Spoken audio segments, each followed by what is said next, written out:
All right, if you can do all that, we're ready to move on to our full major and minor scales. All right, so going back to the concept of relative keys, I've got an A minor scale and a C major scale.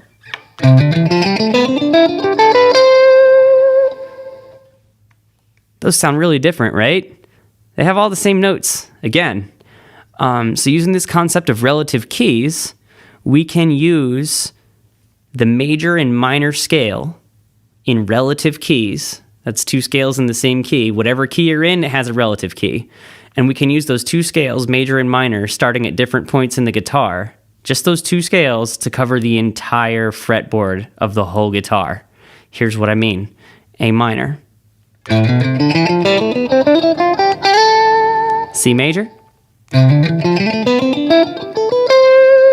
A minor starting on the A string at 12. C major.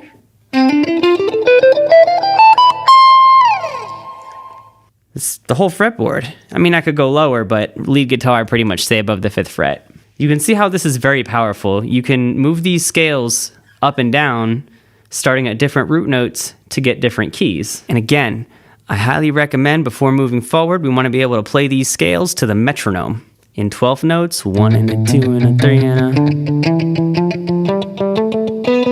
and in 16th notes, 1 and a 2 and a 3 and a, to the metronome. Another thing you're going to want to be comfortable doing is using these scales, the pentatonic, the major scale and the minor scale, to improvise melodies over backing tracks in any key. You just move the scale up and down. You line up your root note with the root note of the key, and all the notes should sound like they're in key. Here's a quick example to show you what I mean before we move forward.